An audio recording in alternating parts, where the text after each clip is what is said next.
യേശു ക്രിസ്തുവിൽ എത്രയും സ്നേഹം നിറഞ്ഞവരെ, ഇന്ന് യേശു നമ്മോട് സംസാരിക്കുന്നത് ഒരു അത്ഭുത പ്രവൃത്തിയിലൂടെയാണ്. പിശാചിനെ ബഹിഷ്കരിക്കുന്നതാണ് ഈ അത്ഭുതം. യേശു പ്രവർത്തിച്ച മറ്റെല്ലാ അത്ഭുതങ്ങളിൽ നിന്നും വ്യത്യസ്തമായ ഒരു അത്ഭുതമാണിത്. കാരണം ക്രിസ്തു പ്രവർത്തിച്ച അത്ഭുതങ്ങളൊക്കെ നമുക്ക് രണ്ട് രീതിയിൽ മനസ്സിലാക്കുവാനായിട്ട് സാധിക്കും. ഒന്ന്, യേശു കുറേയധികം അത്ഭുതങ്ങൾ പ്രവർത്തിച്ചത് മറ്റുള്ളവരുടെ വിശ്വാസവും പ്രാർത്ഥനയും കണ്ടുകൊണ്ടാണ്.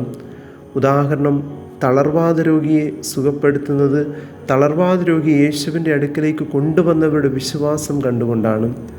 ശതാധിപൻ്റെ ഭൃത്യനെ സുഖപ്പെടുത്തുന്നത് ശതാധിപൻ്റെ വിശ്വാസവും പ്രാർത്ഥനയും കണ്ടുകൊണ്ടാണ്.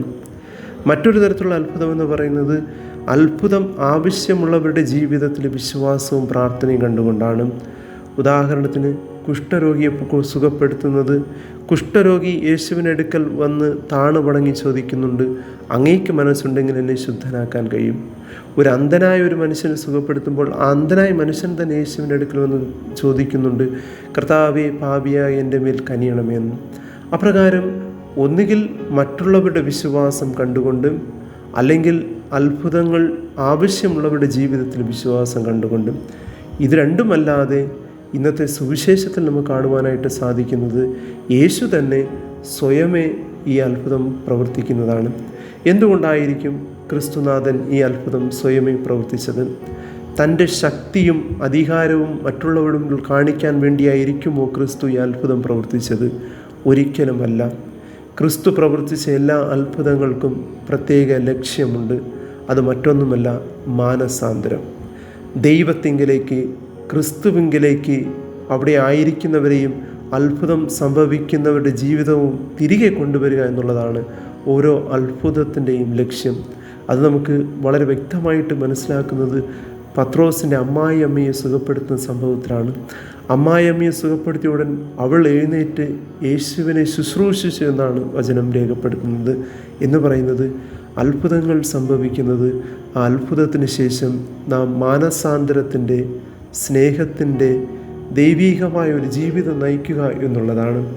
എന്നാൽ ഇന്ന് ക്രിസ്തു ഈ പിശാചിനെ ബഹിഷ്കരിക്കുമ്പോൾ ഇത് കണ്ടുകൊണ്ടിരുന്ന ആ ജനക്കൂട്ടത്തിൽ ചിലർക്ക് ആ മാനസാന്തരം സംഭവിക്കുന്നില്ല എന്ന് മാത്രമല്ല, അവർക്ക് യേശുവിനുണ്ടായിരുന്ന വിശ്വാസവും നഷ്ടപ്പെട്ടു. അവർ കൂടുതൽ സംശയവും യേശുവിനെതിരെ കൂടുതൽ ആരോപണം ഉയർത്തുന്നതായിട്ട് നമുക്ക് കാണുവാൻ സാധിക്കും. അതാണ് നാം സുവിശേഷത്തിൽ വായിച്ചു കേൾക്കുന്നത്. യേശുവിനെക്കുറിച്ച് അവർ പറയുന്ന പ്രകാരമാണല്ലോ, അവൻ പിശാചുക്കളുടെ തലവനായ ബേൽസെബൂലിനെ കൊണ്ടാണ് പിശാചുക്കളെ ബഹിഷ്കരിക്കുന്നത്. ഇത്രയേറെ അവരുടെ ഹൃദയം കഠിനമായി പോകുവാനുള്ള കാരണം എന്താണ്?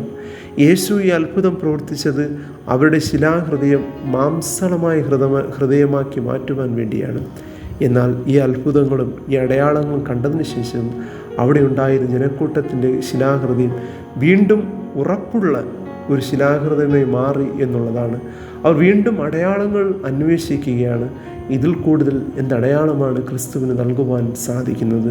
സ്നേഹമുള്ളവരെ, പലപ്പോഴും നമ്മുടെ ഈ ജീവിതത്തിൽ സംഭവിക്കുന്നത് ഇത് തന്നെയാണ്. നാം ക്രിസ്തുവിൻ്റെ അടയാളങ്ങളും അത്ഭുതങ്ങളും നേരിട്ടല്ലാതെയും കൂദാശകളിലൂടെയും വ്യത്യസ്തമായ സംഭവങ്ങളിലൂടെയും നമ്മുടെ തന്നെ സഹോദരങ്ങളിലൂടെയും ഒക്കെ നാം അനുഭവിച്ചറിയുന്നവരാണ്. എന്നാൽ എന്തോ ഈ ജനക്കൂട്ടത്തിന് സംഭവിച്ചതുപോലെ നമുക്ക് മാനസാന്തരം സംഭവിക്കുന്നില്ല എന്നുള്ളതാണ്. നമ്മുടെ ശിലാഹൃദയം മാംസളമായ ഹൃദയമായി മാറുന്നില്ല എന്നുള്ളതാണ്. നമ്മുടെ ശിലാഹൃദയം വീണ്ടും ഉറപ്പുള്ള ശിലാഹൃദയമായി മാറുന്നു, കഠിന ഹൃദയമായി മാറിപ്പോകുന്നു എന്നുള്ളതാണ് ഇന്നത്തെ തലമുറയെക്കുറിച്ച് ചിന്തിച്ച് നോക്കുമ്പോൾ നമുക്ക് തോന്നുക. ആയതിനാൽ പ്രിയമുള്ളവരെ, ദൈവം നമ്മുടെ ജീവിതത്തിൽ പ്രവർത്തിക്കുന്ന ഓരോ അടയാളങ്ങളും, ദൈവം നമ്മുടെ ജീവിതത്തിൽ നൽകുന്ന ഓരോ സംഭവങ്ങളും, ഓരോ സഹോദരങ്ങളുമൊക്കെ നമ്മെ നയിക്കുന്നത് മാനസാന്തരത്തിലേക്കാണ്. എന്ന് പറഞ്ഞാൽ ക്രിസ്തുവിലേക്കാണ്. കുറച്ചുകൂടെ സ്നേഹത്തിൽ വളരുവാനും, കുറച്ചുകൂടെ നന്മയിൽ വളരുവാനും, കുറച്ചുകൂടെ കരുണയിൽ വളരുവാനുള്ള അവസരങ്ങളാണ് ദൈവത്തിൻ്റെ ഓരോ ഇടപെടലുകളും. ആയതിനാൽ നമ്മുടെ ജീവിതത്തിൽ ദൈവം നൽകുന്ന ഓരോ ഇടപെടലുകളും നാം സ്വീകരിച്ചുകൊണ്ട് കൂടുതൽ സ്നേഹത്തിലും നന്മയിലും കരുണയിലും ക്രിസ്തുവിനോടുള്ള സഹോദരങ്ങളുടെ സ്നേഹത്തിൽ വളരുവാൻ നമുക്ക് പരിശ്രമിക്കാം. അതിനുള്ള അനുഗ്രഹത്തിനായിട്ട് പ്രാർത്ഥിക്കുകയും ചെയ്യാം.